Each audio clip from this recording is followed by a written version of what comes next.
Class 10th science chapter 6 topic है transportation in plant. हमने इससे पहले पढ़ा ट्रांसपोर्टेशन इन ह्यूमन बींग्स। अब है ट्रांसपोर्टेशन इन प्लांट। ट्रांसपोर्टेशन मतलब बॉडी के अंदर इधर से उधर मटेरियल को कैरी करना। तो किन किन चीजों का ट्रांसपोर्टेशन होता प्लांट में, पहले तो हम ये देखेंगे। We have discussed earlier how plant take a simple compound such as carbon dioxide.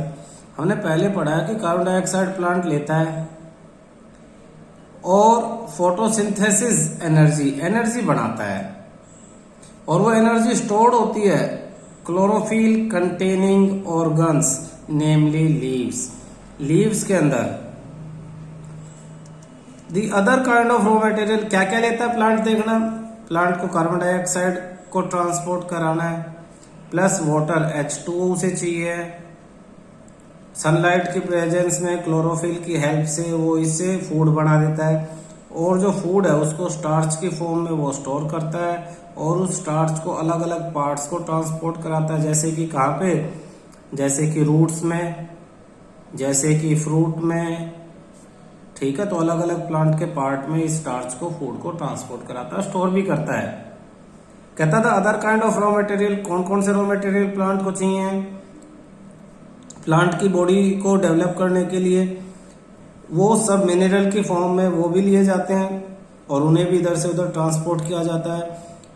The plant the soil is the nearest. अब प्लांट सबसे कहां से लेता है रॉ मटेरियल, सोयल से प्लस एटमोस्फेयर से। तो nearest and richest source of raw material like, अब सोयल से प्लांट क्या लेगा, नाइट्रोजन लेगा, फॉस्फोरस लेगा एंड अदर मिनरल्स लेगा। Absorption of these substances therefore occur through the part in contact with the soil.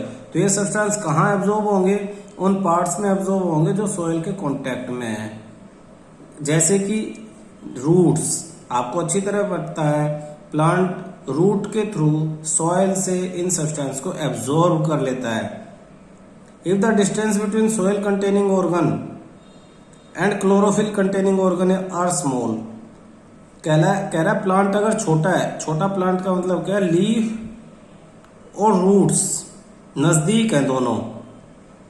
Distance between soil containing organ यानी roots and chlorophyll containing organ यानी leaves, दोनों के बीच में अगर डिस्टेंस कम है तो जो एनर्जी है और raw material can be easily diffuses to all part of the plant body.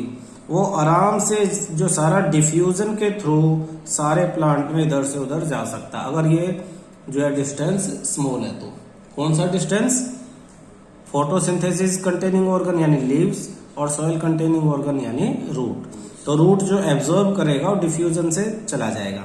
But if the distance become large, लेकिन अगर डिस्टेंस बड़ा है, जैसे पेड़ होते हैं large because of changes in plant body design, plant की बॉडी के डिजाइन की वजह से डिस्टेंस बड़ा है, बड़ा पेड़ है बहुत बड़ा।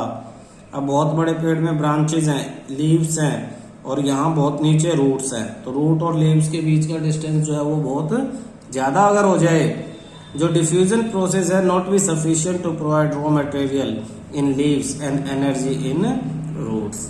तो लीव्स को रॉ मटेरियल नहीं मिलेगा और लीव्स खाना बना के एनर्जी रूट्स तक नहीं पहुंचा पाएंगी। तो एक ऐसे टाइम एक प्रॉपर सिस्टम की जरूरत पड़ेगी। A proper system of transportation is therefore essential in such situations. Energy needed differ between different body design. Plant के अलग अलग जो बॉडी डिजाइन है वहां पे एनर्जी की जो जरूरत है वो अलग अलग है। Plant do not move, plant move नहीं कर सकते। And plant bodies have a large proportion of dead cells. Plant की बॉडी में डेड सेल्स बहुत ज्यादा है as compare to living human beings in many tissues. बहुत सारे टिश्यूज में तो जो है डेड सेल्स ही डेड सेल्स हैं। As a result plant have low energy needs, जिसकी वजह से प्लांट के लिए एनर्जी नीड्स जो है वो कम है। प्लांट को उतनी एनर्जी की जरूरत नहीं है जितनी एनर्जी की ह्यूमन बींग्स एनिमल्स को जरूरत है। And can use relatively slow transport system, इसलिए प्लांट को स्लो ट्रांसपोर्ट सिस्टम से भी काम चल जाएगा। हमें ज़्यादा एनर्जी की ज़रूरत है, इसलिए ट्रांसपोर्ट सिस्टम हमारा फास्ट है। हमारी बॉडी के अंदर हार्ट मशीन डालनी पड़ी जो ब्लड को रेगुलर फ्लो कराती है और ट्रांसपोर्टेशन को फास्ट करती है। क्यों?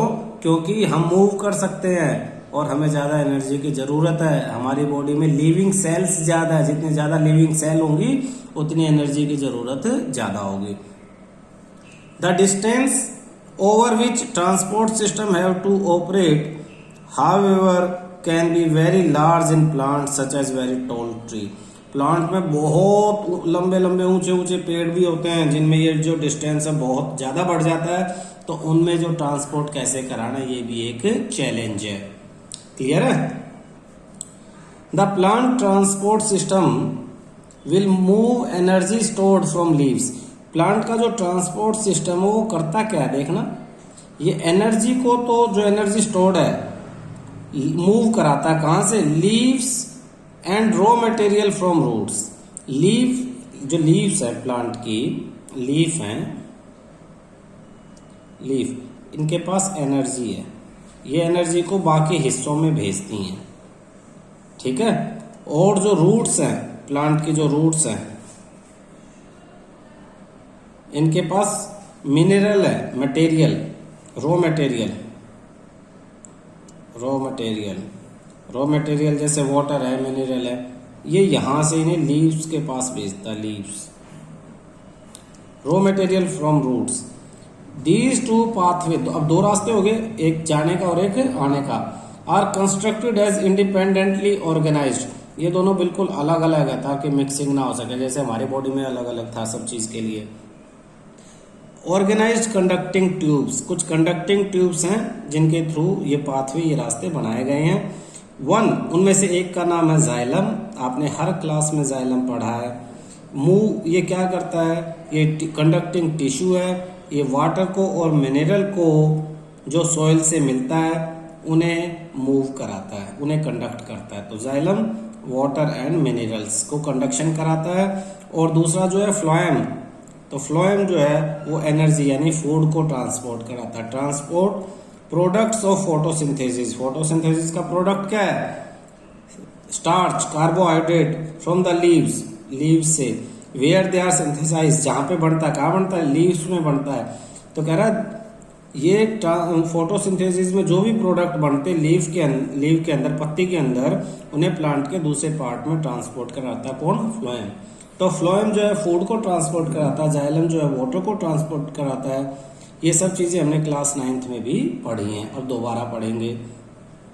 वाटर के ट्रांसपोर्टेशन को अच्छी तरह से समझने की कोशिश करते हैं। जो जाइलम टिश्यू है, अच्छी तरह से नाम याद कर लेना, vessels and tracheids of the roots, इसके अंदर जाइलम फाइबर है, जाइलम पैरेन्काइमा है, वेजल्स हैं और ट्रैकियार्ड्स हैं। तो वेजल्स और ट्रैकियार्ड्स की हम बात करेंगे। ऑफ द रूट, रूट के अंदर ये प्रेजेंट है, पाइपलाइंस है एक तरह से, स्टेम में ये प्रेजेंट है, लीव्स के अंदर प्रेजेंट है, ये सब आपस में इंटरकनेक्टेड हैं और continuous system of water conducting canals बढ़ाती है जो हर पार्ट के प्लांट तक पहुंचती हैं।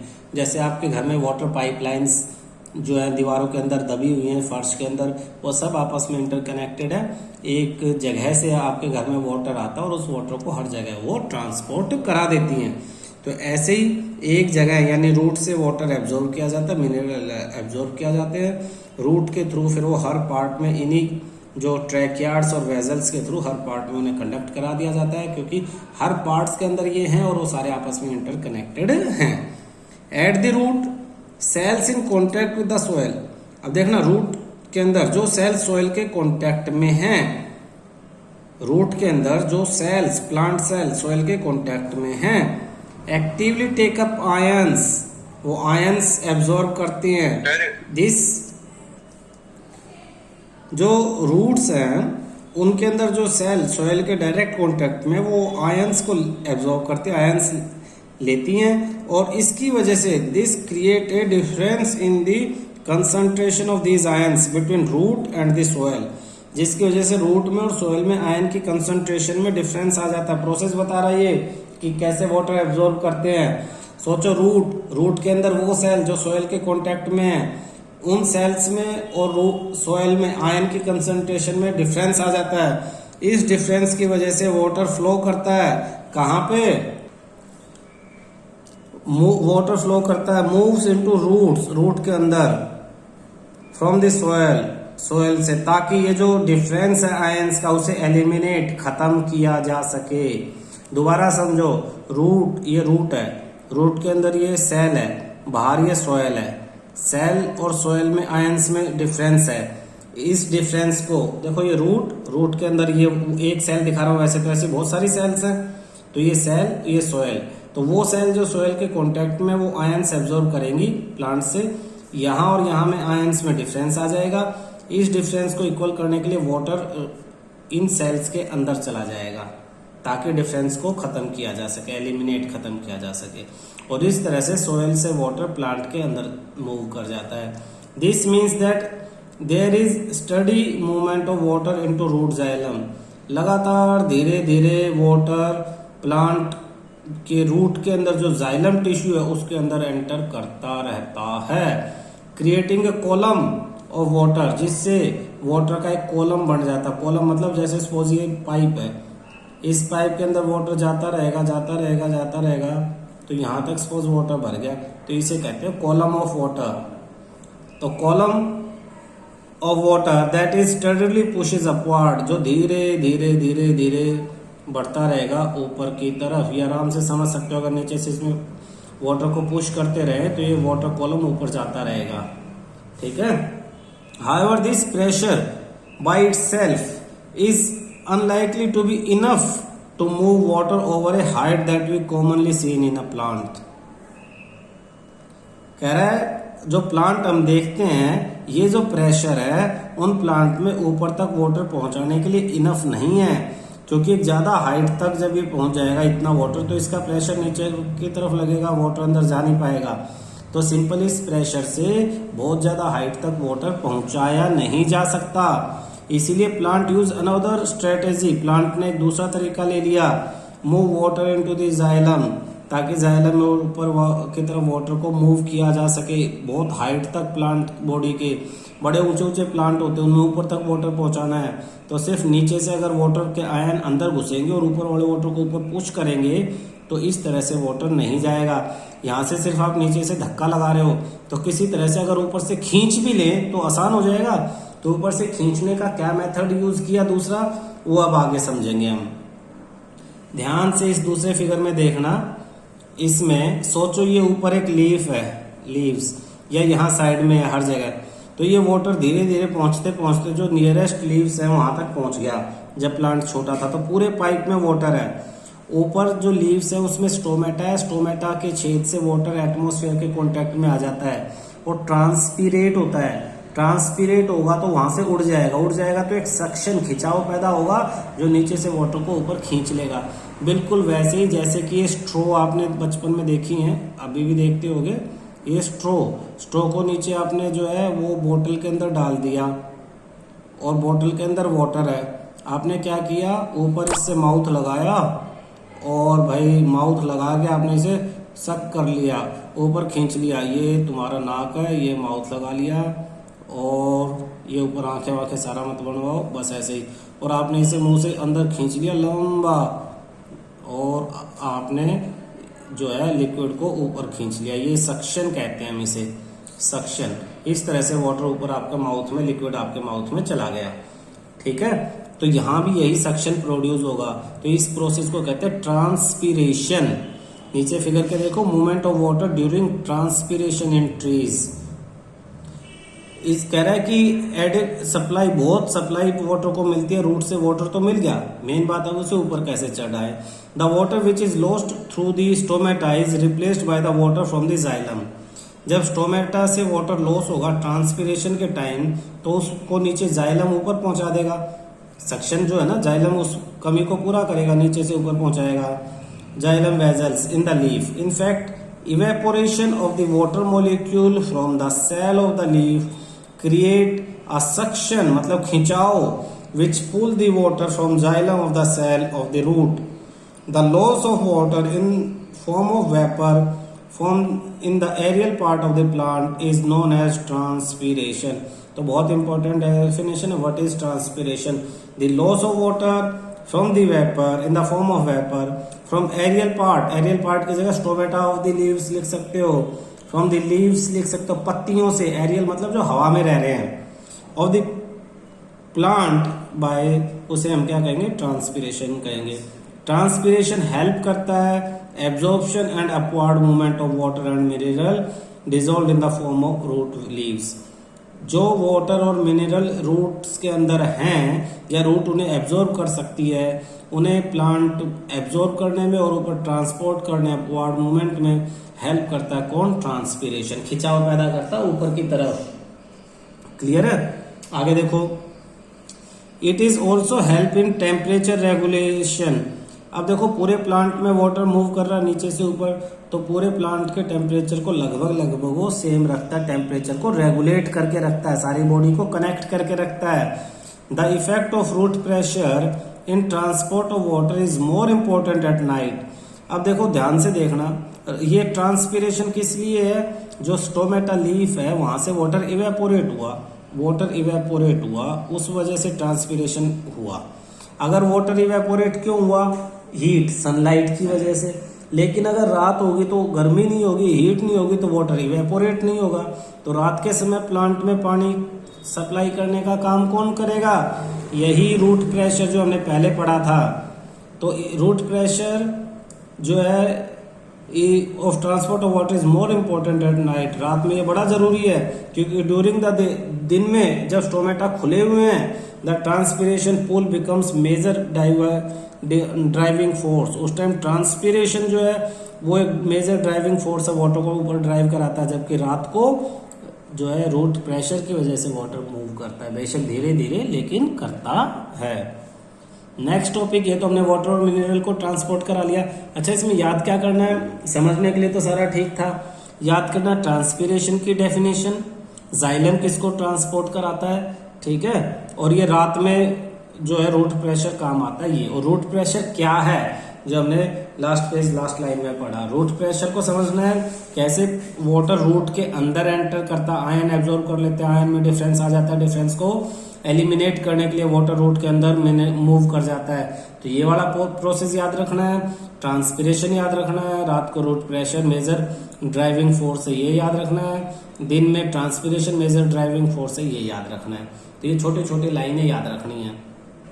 तो जाइलम हमारा खत्म हो गया. अब हम फ्लोएम के बारे में पढ़ेंगे. फ्लोएम देखो, transport of food and other substances. So far we have discussed the transport of water and mineral in the plant. Transport of water and mineral in the plant. अब water को और mineral को plant के अंदर transport किया जाता है. Now let us consider how the products of metabolic process. Metabolic process होते कैसे है, particularly photosynthesis कैसे हुआ उसको हम डिस्कस कर चुके हैं अच्छी तरह से. वो क्या करता है? Are moved from the leaves where they are formed to other. अब फोटोसिंथेसिस में जो भी बना आपका, ठीक है, वो लीफ के अंदर बना, अब उसे बाकी पार्ट्स के अंदर मूव करना है. This transport of soluble product of photosynthesis is called the translocation. और जैसे ऊपर हमने एक ट्रांसपीरेशन पढ़ा, इसमें एक प्रोसेस है ट्रांसलोकेशन. ट्रांसलोकेशन क्या है? दिस काट दो. Transport of soluble product of photosynthesis. Photosynthesis में वो सोल्यूबल प्रोडक्ट जो फॉर्म हुए उनका प्लांट के अंदर इधर से उधर ट्रांसपोर्ट होना ही ट्रांसलोकेशन कहलाता है. And it occurs in the part of vascular tissue. और ये वेस्कुलर टिश्यू में, जिसको फ्लोएम कहते हैं, उसके अंदर ये होता है. फ्लोएम टिश्यू है एक तरह से, वो पाइपलाइन है जो फूड को प्लांट में ट्रांसपोर्ट कराता है. Beside the products of photosynthesis the phloem transport. कह रहा फोटोसिंथेसिस के प्रोडक्ट्स के अलावा फ्लोएम और किस किस चीज को ट्रांसपोर्ट कराता है? एमिनो एसिड को. किसको? Amino acid and some other substances को. तो एमिनो एसिड नाम याद रख लेना अच्छी तरह से. These substances are specially delivered to the storage organ of the roots. ये सब्सटेंस कहाँ भेजे जाते हैं? Specially storage organ of root, root के उन हिस्सों में जहां पे उसे स्टोर करके रखना है, फ्रूट में, सीड बीज के अंदर, and growing parts of the plant, और उन हिस्सों में जो प्लांट के पार्ट ग्रो कर रहे हैं वहां पे फूड की ज्यादा जरूरत है तो वहां पे फूड को भेजा जाता है। कहां से? पत्तियों से, लीव्स से। किसके थ्रू? फ्लोएम के थ्रू। ठीक है। The translocation of food and other substances take place in the sieve tubes. तो जो फ्लोएम, जो आपका फ्लोएम जो टिश्यू है उसका, उसमें भी फ्लोएम फाइबर है, ठीक है, सीव ट्यूब्स है। तो ये उसके अंदर जो स्पेशल ट्यूब्स है जिनको सीव ट्यूब्स कहते हैं, उन्हीं से ये सब्सटेंस ट्रांसपोर्ट करते हैं with the help of adjacent companion cells, और इनके साथ कुछ कंपेनियन सेल्स होती हैं जो हेल्प करती हैं। 9th में आपने इन सब के अलग अलग फंक्शन याद किए थे। Both in upward and downward, ये दोनों डायरेक्शन में, अपवर्ड और डाउनवर्ड दोनों डायरेक्शन में काम होता है। फ्लोएम ऊपर भी भेजता है क्योंकि पत्ती लीव्स है, लीव्स खाना बना रही है, ऊपर कोई सीड लगा हुआ तो ऊपर भी भेजेगी फ्रूट में और नीचे भी भेजेगी। लेकिन जाइलम में जो वाटर और मिनरल है वो हमेशा सिर्फ अपवर्ड मोशन में ही जाते हैं। जाइलम में सिर्फ एक ही तरफ का मूवमेंट है, अपवर्ड ओनली, लेकिन फ्लोएम में अपवर्ड भी है और डाउनवर्ड भी है। तो दोनों में डिफरेंस भी पूछ लेते हैं। Unlike transport in xylem, which can be largely explained by the simple physical forces, कह रहा जाइलम में तो सिंपल फिजिकल फोर्सेस से ही काम चल जाता है, लेकिन ट्रांसलोकेशन फ्लोएम जो है उसमें एनर्जी का यूज होता है। जाइलम में जो है फिजिकल, सिंपल फिजिकल फोर्स से काम चलेगा, लेकिन फ्लोएम जो प्लांट की एनर्जी को यूटिलाइज करता है काम करने के लिए। ठीक है। Phloem use energy. Material like sucrose is transferred into phloem tissue. Sucrose को, उस एनर्जी की जरूरत को पूरा करने के लिए सुक्रोज को फ्लोएम टिश्यू में ट्रांसफर किया जाता है। Tissue using energy from ATP, और वहां एटीपी से एनर्जी यूज कर ली जाती है। This increase the osmotic pressure, इस एनर्जी से क्या किया जाता है? इससे ऑस्मोटिक प्रेशर को बढ़ाया जाता है of the tissue, causing water to move into it, जिसकी वजह से क्या होगा? Of the tissue causing water to move into it, water इस टिश्यू के अंदर मूव कर जाएगा। कौन सा? ऑस्मोटिक प्रेशर बढ़ने से। ऑस्मोटिक प्रेशर कैसे बढ़ेगा? जब एनर्जी मिलेगी। एनर्जी कैसे मिलेगी? सुक्रोज की हेल्प से। तो सुक्रोज की हेल्प से एटीपी से एनर्जी मिलेगी, उससे ऑस्मोटिक प्रेशर बढ़ेगा, उससे वाटर टिश्यू के अंदर मूव करेगा। This pressure moves the material, और इसी प्रेशर की वजह से जो मटेरियल है फ्लोएम के अंदर जो पहले से था, phloem to tissue which have less pressure, तो ये उन टिश्यूज के अंदर चला जाएगा जहां पे प्रेशर कम है। आप समझो ये एक पाइप है, ये इधर और ये इधर, ऐसे, ये समझने की कोशिश करना। यहाँ एक टिश्यू है, इसमें प्रेशर कम है, यहाँ एक टिश्यू है, इसमें प्रेशर ज्यादा है, और यहां हमारे पास एक और टिश्यू है जिसमें प्रेशर है। अब यहां वाटर अगर बढ़ने लगा तो यहां प्रेशर बढ़ेगा, प्रेशर बढ़ेगा तो वाटर मूव करेगा, साथ में ये मटेरियल को मूव करवाएगा। कहाँ?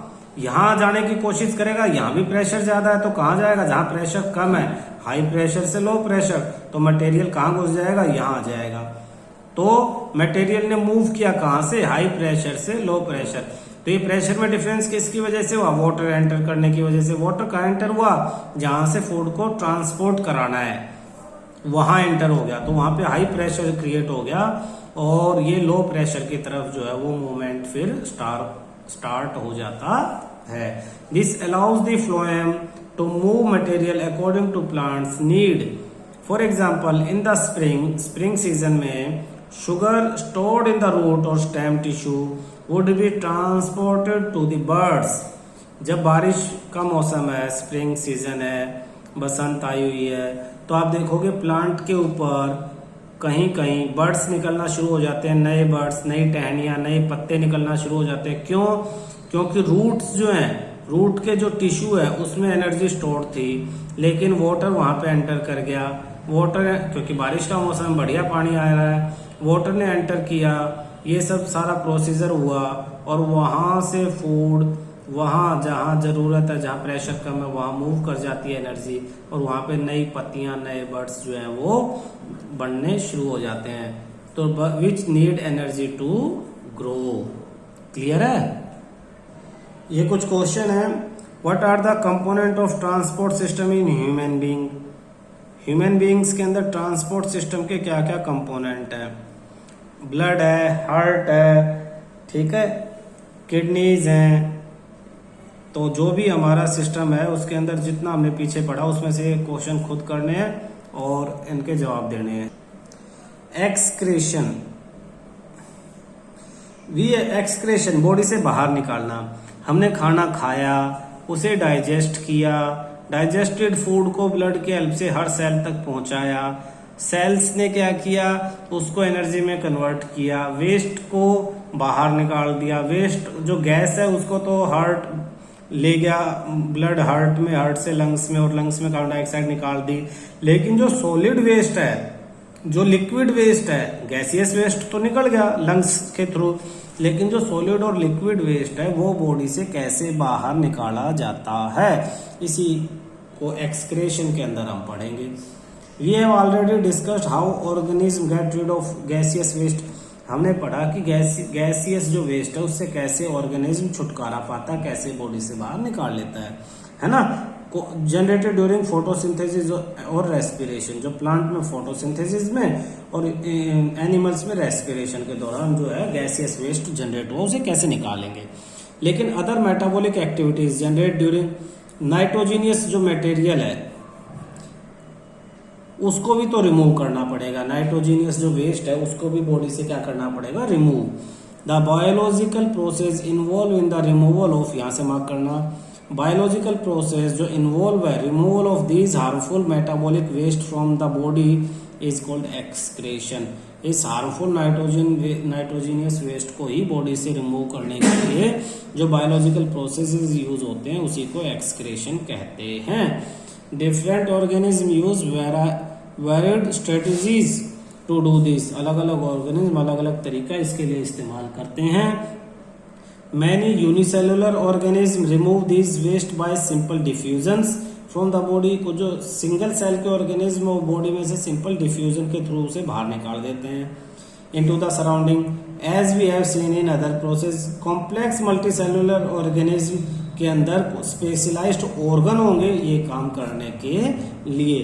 अब स्पेशलाइज्ड ऑर्गन का एक डायग्राम नीचे दिया हुआ है, ये इसमें देखोगे आप, ये दो किडनी है, ये लेफ्ट किडनी, ये राइट। अच्छा, किडनी में है ना renal artery, left renal artery, left renal artery, renal artery kidney से के साथ जुड़ी हुई है। Aorta, left ureter, vena cava, urinary bladder और यूरेथ्रा। ये ध्यान देना बेटा, किडनी के अंदर है ना ब्लड आएगा। आपने ये सारे नाम हार्ट में देखे, ऑर्टा, वेना केवा, किन्हें कहेंगे, तो ब्लड आएगा किडनी के अंदर, यहां पे वो प्यूरिफाई होगा और इम्प्योर जो ब्लड है वो वापस जो है प्योर होके वो ब्लड वापस चला जाएगा। इम्प्योरिटीज को सेपरेट कर लेंगे, वो मिक्सचर वाटर के अंदर सोल्यूबल मिक्स फॉर्म में यूरिनरी ब्लैडर में जो है डिपॉजिट हो जाएगा। यूरिनरी ब्लैडर एक लिमिट तक जो है वो उसको स्टोर करेगा, उसके बाद प्रेशर क्रिएट करेगा और आप यूरेथ्रा के थ्रू उस वेस्ट लिक्विड को बॉडी से बाहर निकाल दोगे। तो ये बहुत सिंपल मेथड है कहने के लिए, लेकिन कॉम्प्लेक्स इतना है कि अगर इनमें खराबी आ जाती है तो इंसान के जिंदा रहना मुश्किल हो जाता है। डायलिसिस जो बोलते हैं ना वो यही काम है। अगर किडनी खराब हो जाए तो समझ लो ब्लड से इम्प्योरिटीज को आप सेपरेट नहीं कर पा रहे हो, और ब्लड से अगर इम्प्योरिटीज ही सेपरेट नहीं तो ब्लड के अंदर इम्प्योरिटीज बढ़ती रही तो ब्लड अपना जो मेन प्रोसेस काम है, फूड को, डाइजेस्टेड फूड को ट्रांसपोर्ट कराना, ऑक्सीजन को ट्रांसपोर्ट कराना, वो नहीं करा पाएगा तो डेथ हो जाएगी। इसलिए ब्लड से इम्प्योरिटीज रेगुलर निकलती रहनी चाहिए, अदरवाइज बॉडी में पॉइजन बढ़ जाएगा। क्लियर है?